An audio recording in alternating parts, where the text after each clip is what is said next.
This lecture, The Future of Liberty, was the concluding lecture at the Ludwig von Mises Institute's Mises Summer University in August of 2001.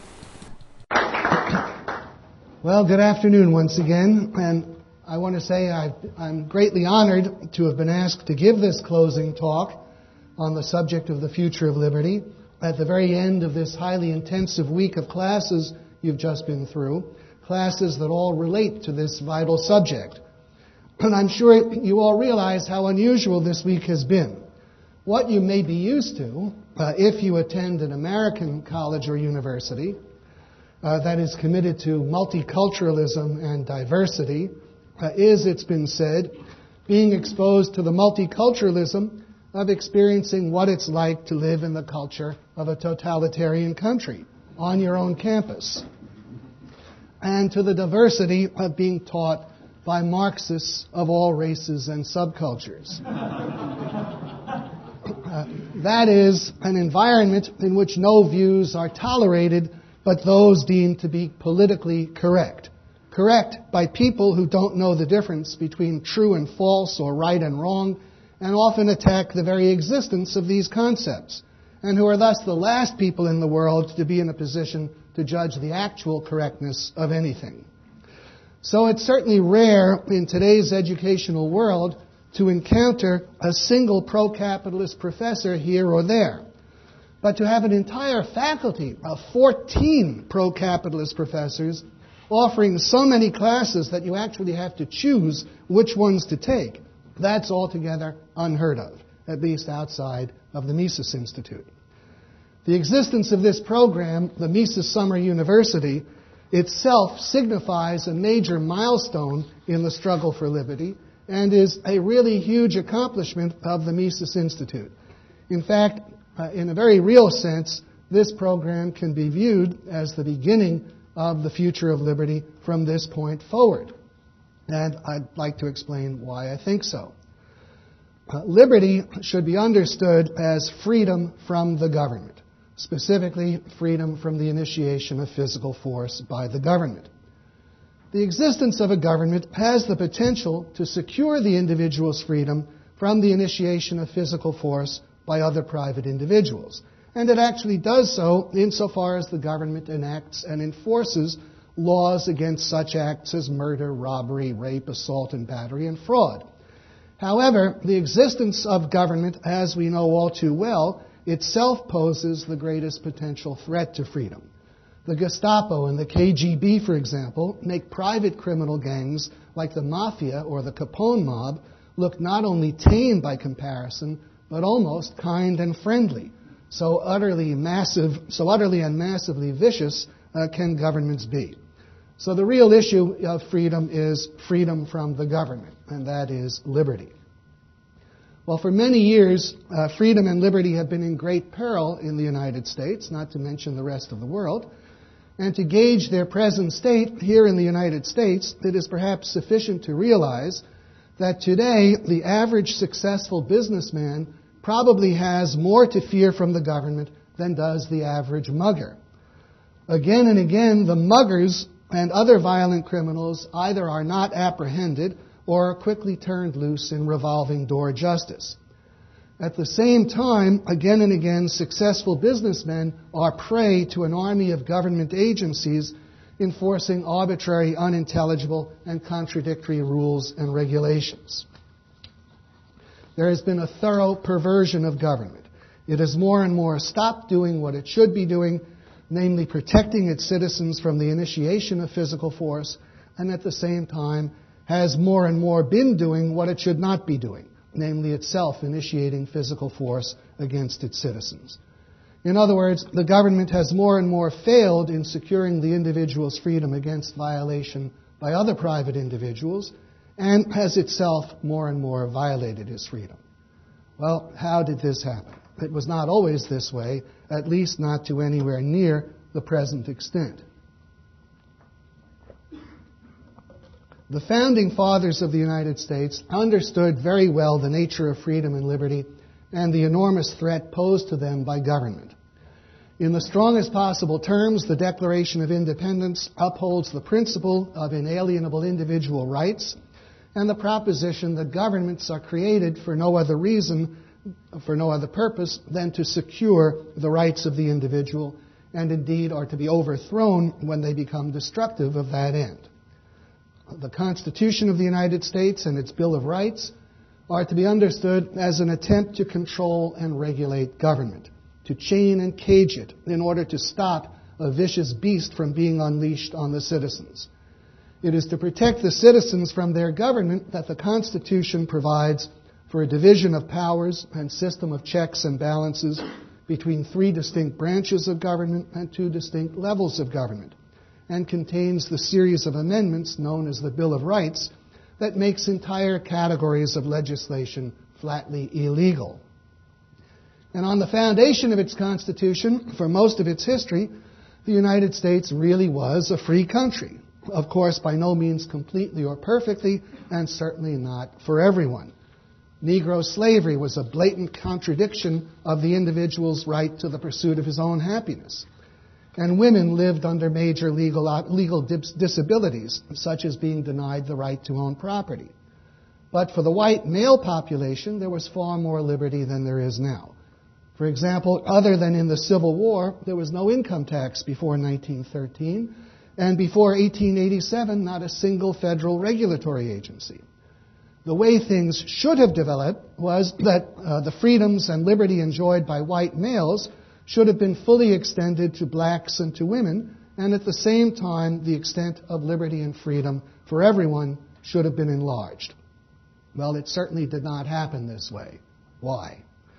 Well, the reason that things have worked out so differently than they should have is that from the very beginning there was a fundamental weakness, a major gap in the case for liberty that became increasingly apparent over the course of the 19th and 20th centuries, and that ultimately served to marginalize and trivialize it. The nature of the gap is indicated in such beliefs as that the Jeffersonian concept of liberty applies only to a society made up mainly of small, independent farmers, and does not apply to a modern industrial society. Indeed, Jefferson himself appears to have believed this, and for this very reason to have feared the United States ever becoming an industrial country, such as England had already become. A modern industrial society is allegedly governed by different natural laws than those which apply in the Jeffersonian world. What causes the alleged difference is that the Jeffersonian world is comprised essentially of equals, whereas the modern industrial world is comprised of unequals. On the one side, there is a small minority that owns the great bulk of the means of production, i.e., the capitalists. On the other side, there is the great majority of the population, the wage earners, who own little or none of the means of production.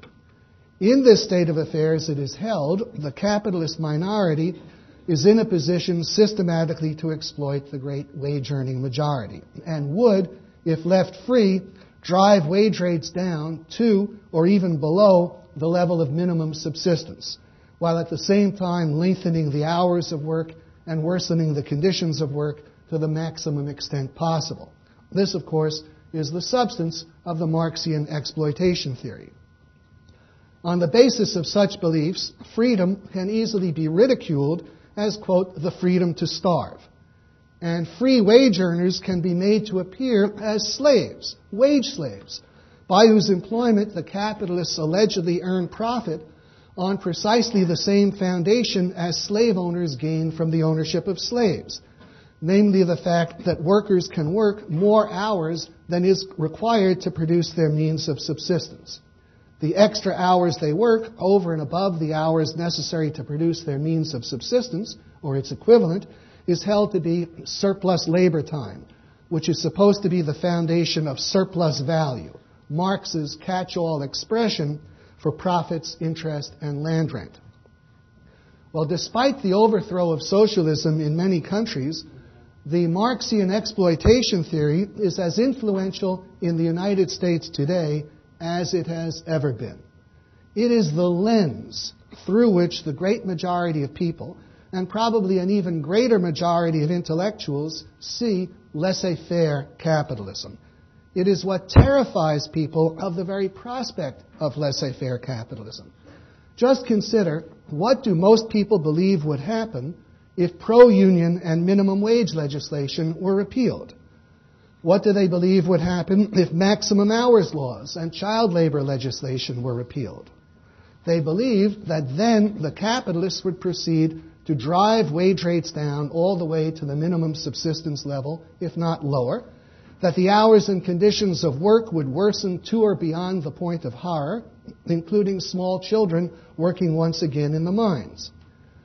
The Marxian exploitation theory permeates people's beliefs concerning modern economic history. It leads them to believe that the reason for the miserably bad economic conditions that existed in the early years of capitalism in the late 18th and early 19th centuries was precisely that then the capitalists had economic freedom. They had liberty.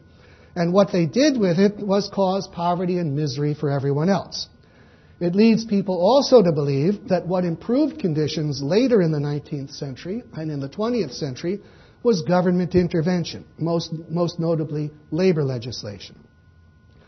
The Marxian exploitation theory has permeated the legislative agenda of the so-called liberals for over a century. It underlies not only all of the labor laws, but also the whole program of confiscatory income and inheritance taxation on the one side and welfare state spending on the other. These measures are perceived merely as the government taking back from the capitalist exploiters some of their ill-gotten gains and then expending the proceeds for the benefit of the capitalist victims in such forms as public education, public housing, social security, socialized medicine, and so forth. As I wrote in my book, the validity of the exploitation theory is so taken for granted that liberal politicians routinely campaign on the assumption that no possible basis can exist for opposing their allegedly humanitarian projects except membership in the class of the rich, that is, of the capitalist exploiters, or else some utterly perverse desire to prevent the great mass of people from being benefited at no cost to themselves. Allow me to say a little bit more about this last point concerning the allegedly costless benefits of interventionism to the wage earners. According to the exploitation theory, if wages are increased because of government intervention, the effect is essentially the same as if the labor time needed to produce the wage earners' necessities had increased. Namely, the wage earners will then receive the benefit of a larger portion of their labor, and surplus labor time and profits will be correspondingly reduced. It is believed that the intervention has absolutely no negative effect of any kind on the wage earners. The only negative effect, allegedly, is on the profits of the exploiters. And that, of course, is a negative that no one but the capitalists need be concerned with. Similarly, if the hours of work are shortened or child labor abolished, the only parties that allegedly lose are the capitalists. All that's happened, allegedly, is that once again, surplus labor time and surplus value have been reduced, while the wage earners get the benefit of shorter hours and having their children at home or in school. In the same way, any costs imposed on business for the purpose of improving working conditions or anything else of general benefit allegedly comes out of surplus labor time and profit and not at all out of wages. Now, public opinion, of course, does not think explicitly in terms of necessary labor time and surplus labor time, but it comes to conclusions identical to those reached by the leftist intellectuals who do think in such terms.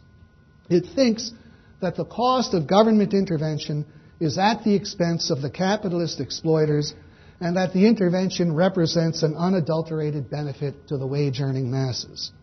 This mindset applies to all government intervention, including such things as environmental legislation and consumer product safety legislation. It's almost universally assumed that the cost of such measures simply comes out of profits, and as far as the wage-earning masses are concerned, the measures represent pure benefit. The influence of the exploitation theory even serves to corrupt criminal law. Poor criminals are perceived as not really being criminals, but merely as helpless victims responding to the social injustices that surround them. This, of course, weakens all efforts to punish and restrain them. Well, to sum all this up, what has made history take a dreadfully wrong turn and destroy liberty is the triumph of the Marxian view of the nature of laissez-faire capitalism and of the consequences of government intervention. Marxism has caused a complete distortion in how liberty and its violation are perceived. It has caused liberty to be perceived as the means whereby a handful of capitalist exploiters impoverish the wage-earning masses, and the violation of liberty to be perceived as the means whereby the state enriches the wage-earning masses at the expense of their exploiters. In the face of the influence of the exploitation theory, liberty could not help but be destroyed. The remarkable thing is that its destruction has not gone even further than it has. Well, it should be obvious that an essential prerequisite for the restoration of liberty is a thorough refutation of Marxism. Only one man has accomplished this, and that is Ludwig von Mises. He has demolished the entire Marxian worldview. He has pursued it up every intellectual alley, into every hiding place, and demonstrated its utter fallaciousness. In its stead, he has presented a radically different view of the nature of laissez-faire capitalism and of the modern economic world. One that demonstrates that it is precisely economic freedom that both brings about a modern industrial society and is necessary to its maintenance and flourishing, to the benefit of all. As just one major example, which in the highly compressed form in which I give it cannot begin to do him justice, he shows that in a market economy, privately owned means of production operate to the benefit of everyone, including the non-owners, who in fact obtain the far greater part of the benefit. The non-owners benefit from the means of production owned by the capitalists whenever they sell their labor that is used in conjunction with those means of production, or buy products produced with the aid of those means of production. In other words, the non-owners of the means of production benefit from the means of production owned by others, insofar as those means of production are the source of the demand for the labor they sell and of the supply of the products they buy.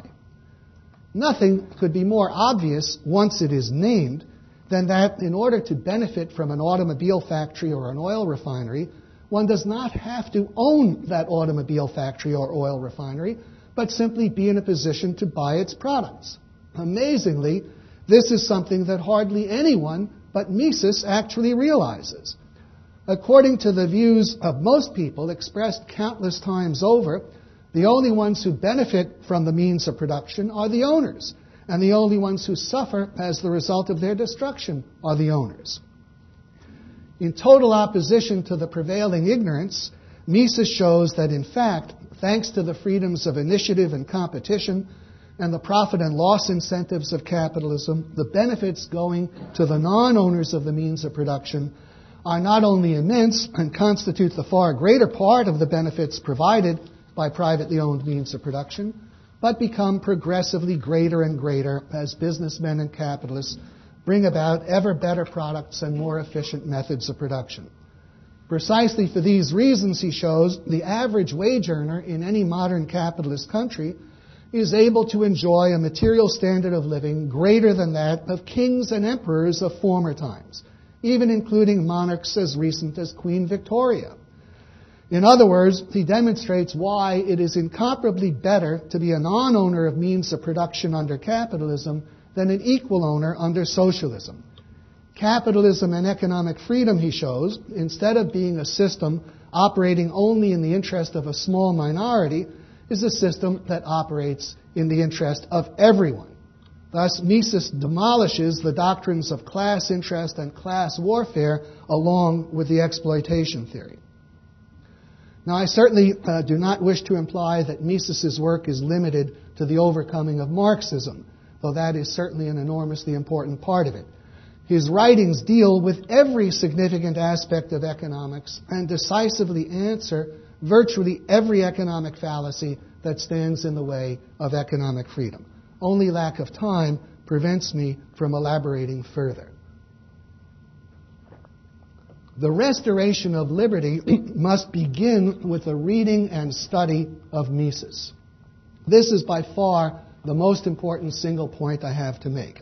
And that, of course, is what I hope all of you will do when you return to your various colleges and universities. That is what is essential if the prevailing Marxian worldview is ever to be overthrown. The restoration of liberty will be on a sure path only when the influence of Mises replaces the influence of Marx. If any of you personally, and I want to speak to each of you now as an individual, want someday to make an important contribution to the cause of liberty, the most important single thing you can do is read and study the works of von Mises. In my judgment, no advocate of liberty can consider himself truly educated if he has not done this. And even if you do not consider yourself an advocate of liberty and want to oppose liberty, but do so honestly and fairly, it is the ideas of Mises that you must study. Either way, Mises is the man to study. You may want to start with some of his smaller books, like Planning for Freedom, Bureaucracy, Omnipotent Government, and Liberalism, also titled The Free and Prosperous Commonwealth. But as soon as possible, you should also go on to read his major works, Socialism, Human Action, The Theory of Money and Credit, and Theory and History. Get a copy of Mises Made Easier by Percy Graves. It's an extensive glossary and will help with many of the historical references and foreign language quotations. And for similar reasons, use the Liberty Fund edition of Socialism. Now, I know that reading Mises' major works is not easy, but believe me, it will have major benefits for you, even beyond the enormous knowledge and sense of personal enlightenment you will acquire by doing so. While the human brain is not a muscle, I know from my own experience that its powers can definitely be increased by reading and studying his books and making the effort required to grasp the vitally important connections he makes. Now, I do not say that Mises is the only author you should read, even in economics. But I do say that for several years at least, his writings should constitute the main core of your studies, if your goal is real understanding of the world and to be able to advance the cause of liberty in a significant way. There are some excellent books by Henry Hazlitt, notably Economics in One Lesson and The Great Idea, also titled Time Will Run Back. They should be read very early on, since they're in the nature of brilliant introductions. The same is true of Bastiat's Economic Sophisms and The Law. Ayn Rand's Atlas Shrugged and many of her essays should also be read. Von Bavarick's 3-volume Capital and Interest is a vitally important advanced book which Mises himself strongly recommended. There are numerous other books, some of them by our very own faculty at this Mises Summer University. And you will have no trouble finding many of them in the catalog of the Mises Institute. I think you should also be sure at some point to read the books of the British classical economists, who actually have a very great deal of important things to say. And ultimately, at some point, too, if you want to be really confident of your ability to make the case for liberty, you should even read the books of the major enemies of capitalism, like Marx and Keynes. And I have to say to all of the undergraduates who are present that your studies should not even be limited to the fields of your studies should not be limited to the fields of economics and political philosophy, even as a whole. Mises himself never tired of insisting on the importance of a knowledge of history, literature and philosophy, and of science and mathematics.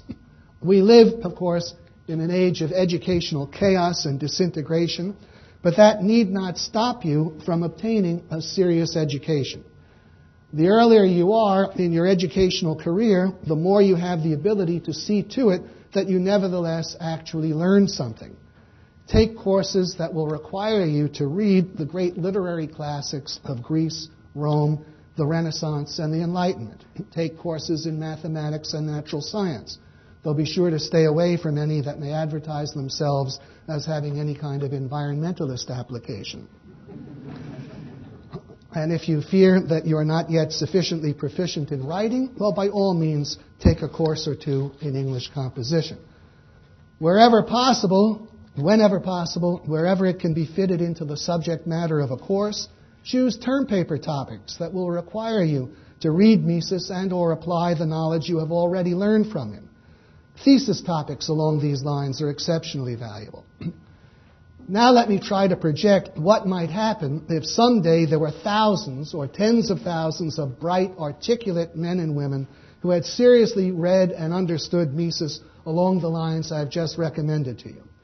If that happened, the intellectual influence of Mises would in fact come to rival that of Marx today. And the result would be that our culture would be very different from what it is today. There would be major changes, not only in economics texts, but in history and philosophy books. If you think of Ralph Rako's lecture today, if those of you who were fortunate enough to take it, the influence of history was shown to be so powerful, and what influences the historians is their understanding of economic theory. Well, there would be major changes, as I say, in history and philosophy books, in newspapers and magazines, in novels and plays, in movies and television shows. A major fundamental development would undoubtedly also be the emergence of a substantial group of people seriously dedicated to working for the long-range goal of the actual establishment of laissez-faire capitalism. And now allow me to briefly project the ultimate success of this imagined cultural political movement. The achievement of the goal of laissez-faire capitalism, if and when it occurred, would mean the reduction of government to the purely defensive role of protecting the individual citizen from the initiation of physical force, whether by common criminals or by foreign aggressor governments. It would make possible a reduction in government spending at all levels on the order of 90%, and an even more substantial reduction in the government's influence on people's lives. For example, the abolition of the Environmental Protection Agency would result in the elimination of the government's ability to dictate the spending of hundreds of billions or even trillions of dollars of private funds, which is the situation that now exists. And similarly for all other administrative agencies. The personal and corporate income taxes would be abolished, along with the inheritance and capital gains taxes. Social Security, Medicare, and Medicaid would be abolished, along with the special taxes to pay for them. The great majority of today's cabinet departments and all of the administrative agencies would disappear. Even those cabinet departments which survived would do so in a substantially reduced form. For example, the Department of Justice would be shorn of its antitrust division, which would be abolished. And of course, the Treasury Department would lose the IRS, which would be abolished.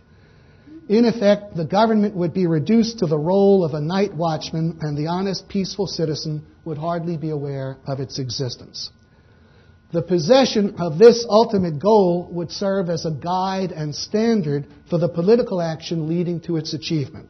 Those who held this goal would be motivated to advocate specific measures moving the country in its direction. They would systematically and repeatedly introduce proposals designed to reduce the power of the state and increase liberty. In so doing, they would seize the political initiative from the left, which even now never tires of advocating measures leading in the direction of socialism and does not rest until they become law. Just so, the advocates of laissez-faire capitalism would not give up in the face of political setbacks, but continue with the advocacy of all essential features of their program for however long it might take for them to be enacted.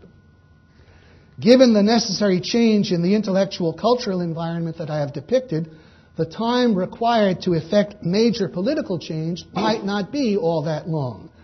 This is because the intellectual opposition to liberty has already largely collapsed and is able to continue only on the strength of inertia and the absence of any widespread educated support for liberty. Consider, in little more than a generation, the left has abandoned its previous claims to represent reason and science and has now openly degenerated to the point where its attitude toward reason and science is indistinguishable from that of a mob of torch-bearing, terrified Transylvanian peasants, such as depicted in an old Boris Karloff or Bela Lugosi movie, gathered outside Frankenstein's castle to denounce the frightening experiments going on there. That is the left today. That is its view of science. A future generation of new Misesian intellectuals, just a few thousand strong, should certainly be able to overcome such opposition and ultimately succeed not only in restoring liberty, but in bringing it to its full and consistent flourishing. Now, in my account of the future of liberty, there are two major gaps. One concerns the specific course of action to be followed by a movement aiming at the establishment of laissez-faire. I have some things to say about this in the final chapter of my book, Capitalism. I'll say nothing further about it here. The other and far more immediate gap is how to proceed from where we are now to the point of the advocacy of liberty becoming a major cultural movement in the first place. I believe that somewhere along the way, programs such as this one, which we've just completed this week, will have to expand into summer-long programs and then into full-year programs and multi-year programs and be replicated in many different places. In other words, the advocates of liberty will need to become an important part of the system of higher education, exerting a major influence on their students who will carry on the struggle in the next generation in a wide variety of forms. The program of study that I've urged you to follow is aimed at making you qualified to participate in that process. Austrian economics' concept of the period of production is very apt here. The struggle for liberty, especially to the point of achieving the necessary number of educated, articulate, intellectual supporters, represents a very long, roundabout process of production. That is in the nature of what is required to change the outlook of a whole society. There's simply no shortcut method, at least none that I can see. And this raises a major problem of motivation. On the one hand, as I've shown, there is a huge amount of demanding intellectual work to be done by everyone who wants to meaningfully contribute to the cause of liberty. On the other hand, it will probably be many, many years before visible change will appear in the intellectual state of our society and culture. Fortunately, I believe that whoever takes up the work of seriously advancing the cause of liberty will quickly find great personal reward in doing it and continue to do so throughout the years he devotes to it. For it has been truly said that he who fights for the future lives in it. And this, I think, is merely another way of saying that there is great reward in the pursuit of truth and justice, which in the last analysis is what making the case for liberty is all about. For it is right that men be free, and true that they must be free if they are to prosper.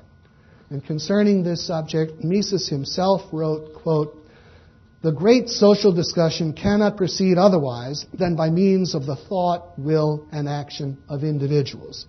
Society lives and acts only in individuals. It is nothing more than a certain attitude on their part.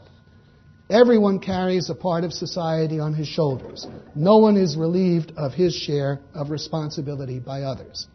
And no one can find a safe way out for himself if society is sweeping towards destruction. Therefore, everyone in his own interests must thrust himself vigorously into the intellectual battle. None can stand aside with unconcern. The interests of everyone hang on the result. Whether he chooses or not, every man is drawn into the great historical struggle, the decisive battle into which our epoch has plunged us." End quote. Well, I'd like to close by congratulating all of you students for having completed this rigorous week-long program.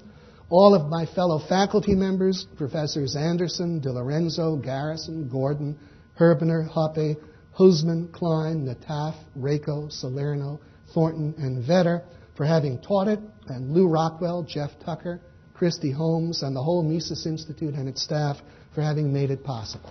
Thank you.